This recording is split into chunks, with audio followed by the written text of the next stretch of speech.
Okay, students. So hypothesis testing for variance and standard deviation.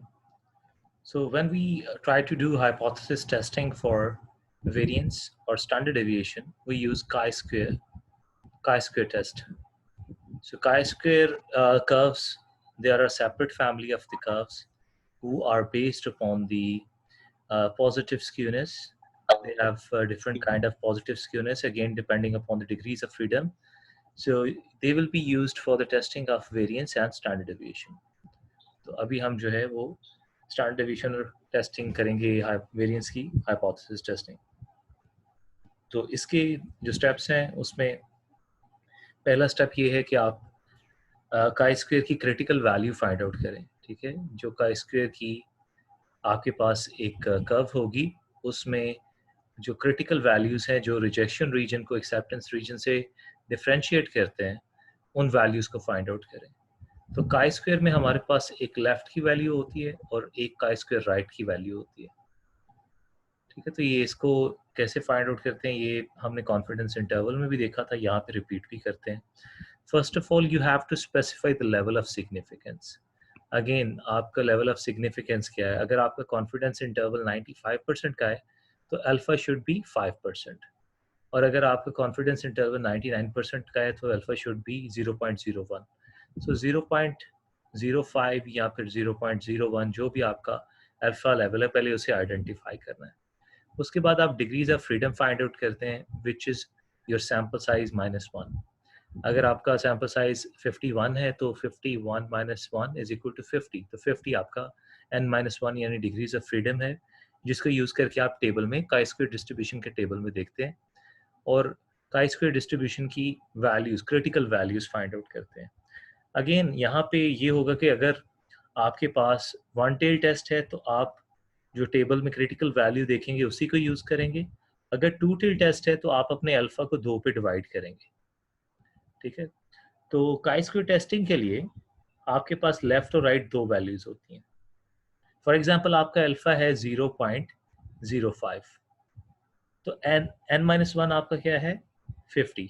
तो table में आप 50 को 0.05 में देखेंगे तो वो आपको काई स्क्वायर लेफ्ट की वैल्यू देगा. काई स्क्वायर लेफ्ट की वैल्यू देगा. आप काई स्क्वायर राइट की वैल्यू कैसे मालूम करेंगे. That is 1 minus alpha. 1 minus alpha 0.05 is equal to 0.95. तो काई स्क्वायर राइट की वैल्यू 50 पे आप 0.95 को देख के तो काई स्क्वायर राइट की वैल्यू फाइंड आउट करेंगे. तो आपने ये चीज़ ज़रूर नोट करनी है कि आप जो वैल्यूज़ मालूम कर रहे हैं वो कौन सी टेल में है और वो जो लेफ्ट की वैल्यू यूज़ करनी है राइट की वैल्यू यूज़ करनी है. वन टेल के लिए आपको एक वैल्यू की ज़रूरत पड़ेगी और टू टेल के लिए आपने अपने अल्फ़ा को फिर 2 पे डिवाइड करना है. 0.05 को 2 पे डिवाइड करेंगे तो क्या आ जाएगा 0.025. तो लेफ्ट के लिए यही वैल्यू यूज़ करेंगे और राइट के लिए 1 माइनस 0.025 करेंगे.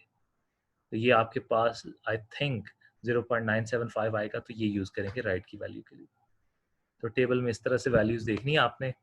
ये आपको डिग्रीज ऑफ फ्रीडम की जो है एग्जांपल्स दी हुई हैं, इनको स्टडी कीजिएगा, टेबल में देखिएगा. They are not that difficult. Again chi square testing में हमें काई स्क्वायर स्टैटिस्टिक चाहिए होती है. जो टेस्ट स्टैटिस्टिक होती है वो काई स्क्वायर की होती है which is n-1 multiplied by your sample variance divided by population standard deviation. ये इसका फॉर्मूला है, ये हम यूज़ करते हैं. स्टेप्स वही हैं. सबसे पहले आपने नल हाइपोथेसिस और अल्टरनेटिव हाइपोथेसिस को स्टेट करना है. उसके बाद जो आपका अल्फा है सिग्निफिकेंस लेवल है उसको आपने आइडेंटिफाई करना है. फिर उसके बाद आपने डिग्रीज ऑफ फ्रीडम आइडेंटिफाई करनी है, क्रिटिकल वैल्यूज़ मालूम करनी है टेबल में से. और उसके बाद आपने टेस्ट स्टैटिस्टिक्स रन करने के बाद देखना है कि आपकी वैल्यूज़ कहाँ पे फॉल करती हैं.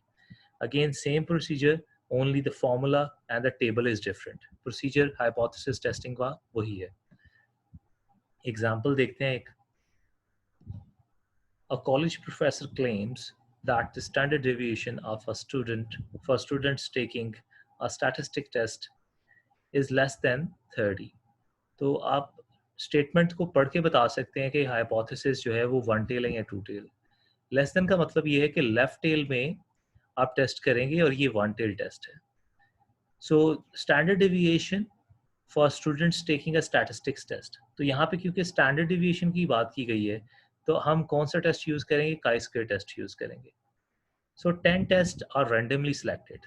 रैंडमली आपने 10 टेस्ट सेलेक्ट किए हैं। 10 is your n, n minus 1 would be 9, and the standard deviation is found to be 28.8। तो 28.8 जो है वो आपकी सैम्पल स्टैंडर्ड डिविएशन है।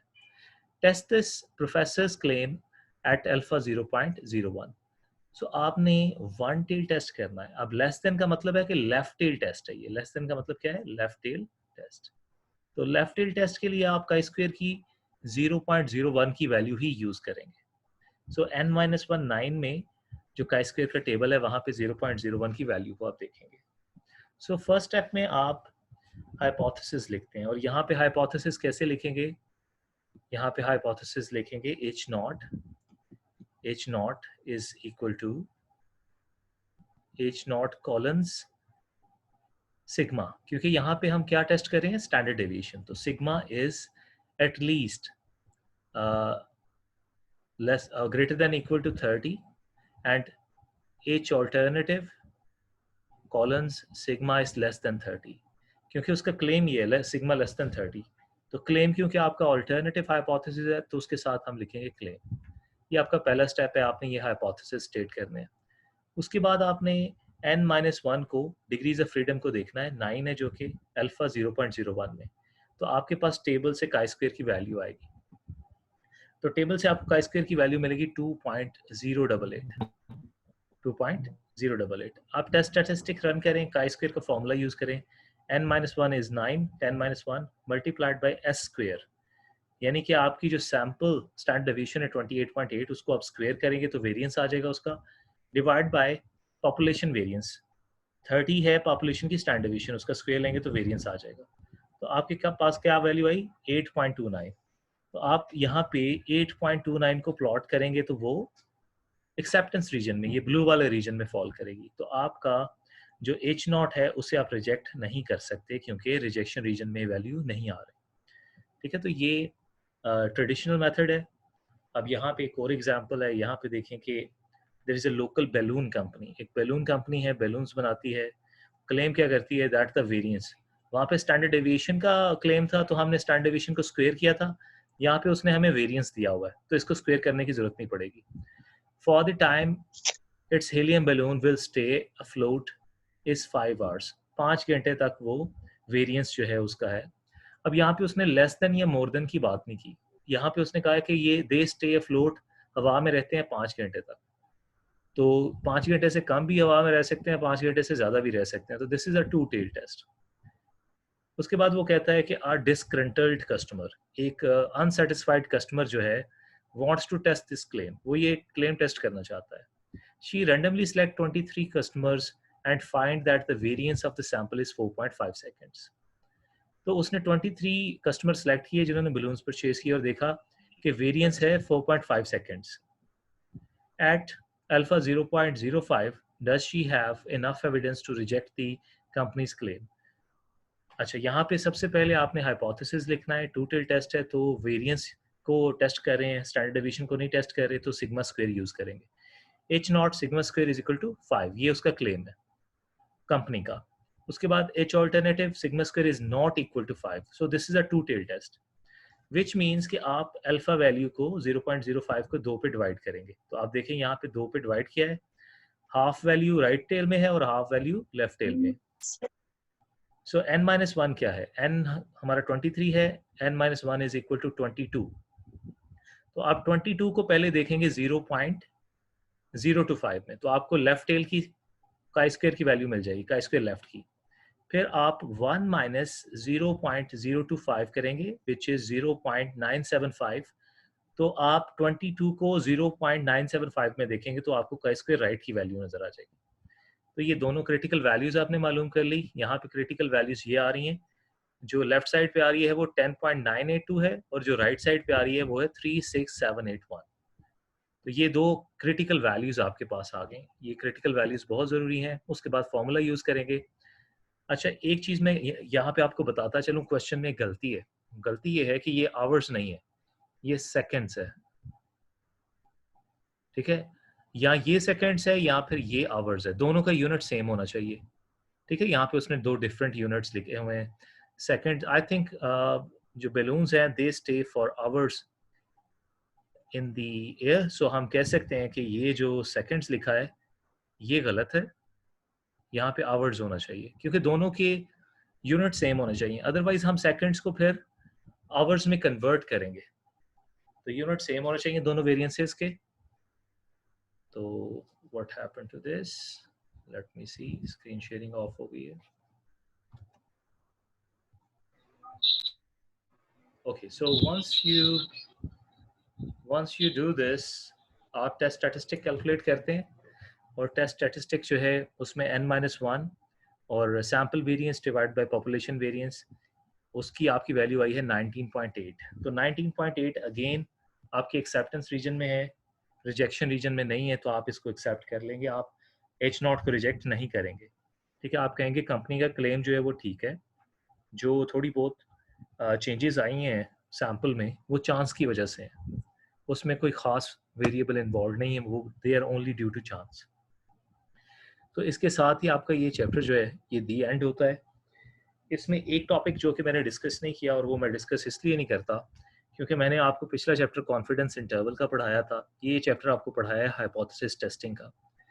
तो इस चैप्टर के लास्ट पे एक टॉपिक है जिसमें वो बताता है कि कॉन्फिडेंस इंटरवल का और हाइपोथेसिस टेस्टिंग का आपस में रिलेशनशिप क्या है। तो वो आपने खुद पढ़ना है, वो 2 पेजेस है। अगर किसी को नहीं समझ आएगी तो मैं एक्सप्लेन करूंगा, लेकिन फिर आप मुझे क्वेश्चन बड़े स्पेसिफिक फॉर्म में पूछेंगे, मुझे ये पता होना चाहिए कि you are reading it yourself. Saliha, do you have any question? You raise your hand.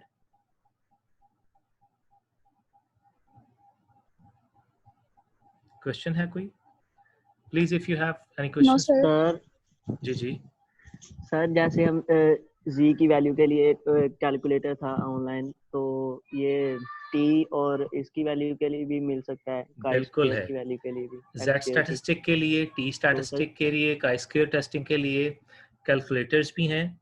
ये सब कुछ आप जी माइक्रोसॉफ्ट सर। एक्सेल में भी कर सकते हैं, ये सब कुछ आप SPSS, उसके अलावा JMP जंप, उसके अलावा कई और सॉफ्टवेयर हैं ऐसे जिनमें आप कर सकते हैं, मिनी टैब में कर सकते हैं, आर प्रोग्रामिंग में कर सकते हैं। अगर आप चाहते हैं कि मैं वो भी चीज़ें कुछ डिस्कस करूं तो I will definitely share with you. आप मुझे बता दें, पहले आप चैप्टर क्लियर कर लें, चैप्टर की जो असाइनमेंट है वो कर लें, उसके बाद मैं आपको सॉफ्टवेयर पे यही काम कैसे करते हैं विद अ फ्यू क्लिक्स, मैंने आपको पहले भी एक माइक्रोसॉफ्ट एक्सेल का जो है समरी स्टैटिस्टिक्स कैसे कैलकुलेट करते हैं वो बताया था। लेकिन मैं फिर जो चीज़ पढ़ाता हूँ I make it a part जी ऑफ सर। योर एग्जामिनेशन, तो make sure everybody has those skills. अगर वो ये इस्तेमाल कर सकते हैं तो मैं पढ़ा दूंगा, फिर you have to get them in the examination, वहाँ पे भी आपको एक्सप्लेन करना होगा। आगे कोरिलेशन रिग्रेशन है। नहीं नहीं सर, हम नहीं, मैं आपको एक चीज़ बताने लगा हूँ ना, आगे कुछ टॉपिक्स ऐसे आ रहे हैं, जी कोरिलेशन जी। Regression, ANOVA analysis of variance, जिसमें सॉफ्टवेयर का यूज़ जो है वो बहुत हैंडी होता है। अगर आपको समझ आ गया तो फिर आप कहेंगे कि सर प्लीज़ सिर्फ सॉफ्टवेयर जो है सिर्फ सॉफ्टवेयर एग्जाम में दीजिएगा, ये जो लेंथी कैलकुलेशंस हैं ये हम हाथ से नहीं कर सकते, क्योंकि उसके लिए आपको 2-2 पेजेस की कैलकुलेशन करनी पड़ती है रिग्रेशन एनालिसिस के लिए। वो इतनी डिफिकल्ट नहीं है, लेकिन आप थक जाते हैं, वो लेंथी रिग्रेशन एनालिसिस होता है। सॉफ्टवेयर में सिर्फ 2-3 क्लिक करने होते हैं। तो I will teach you both of these things, okay sir, but I जज़ाकल्लाह will sir. Make them a part of the examination, क्योंकि जो पढ़ाऊंगा मैंने फिर इवैल्यूएट भी करना है वो आपको समझ आ गई है या नहीं। तो maybe I give you sir ये तो एन गुस्सा कर रहे असाइनमेंट। नहीं, गुस्सा नहीं कर रहा मैं, सिंपल सी बात है, इफ यू हैं। Teach something you evaluate it, you assess it कि लर्नर ने वो सीख लिया या नहीं सीखा। तो वो असाइनमेंट में भी असेस हो सकता है, फाइनल एग्जामिनेशन में भी असेस हो सकता है। तो हम देखेंगे कौन सी चीज़ असाइनमेंट में असेस करनी है, कौन सी चीज़ फाइनल एग्जामिनेशन में असेस करनी है। सही है सर। देखिए, मेरा पहले भी एग्जाम में यही था, अब भी फाइनल एग्जाम में भी यही होगा।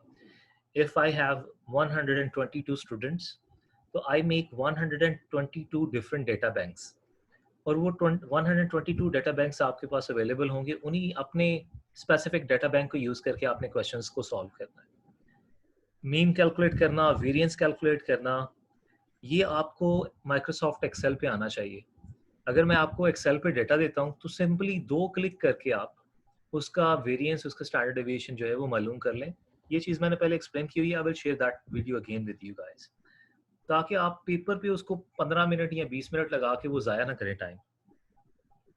अब अगर आपके पास मीन भी आ गया, स्टैंडर्ड डेविएशन भी आ गई, आपके पास सैम्पल साइज भी है, अब आपने Z test, T test, chi square test, जो भी टेस्ट रन करना होगा, आपके पास रेडिली डेटा अवेलेबल होगा जिसको यूज़ करके आप वो सारे का सारा टेस्ट जो है वो कर।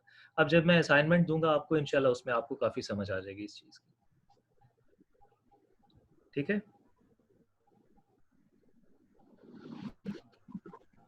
सर फाइनल में मिड वाले ओके जो सर। सिलेबस है वो होगा उसमें?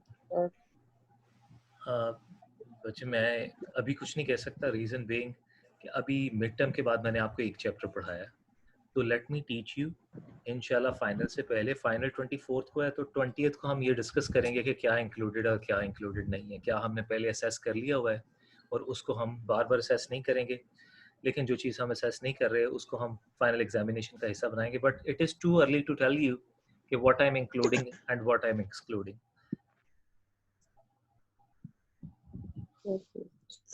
सर असाइनमेंट कब देंगे? आज ही भेजूंगा इंशाल्लाह ताला। Okay sir. Alright, any other questions?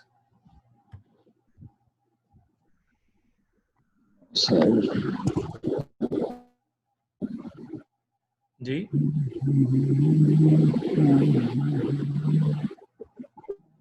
okay students, I guess let's call it a day.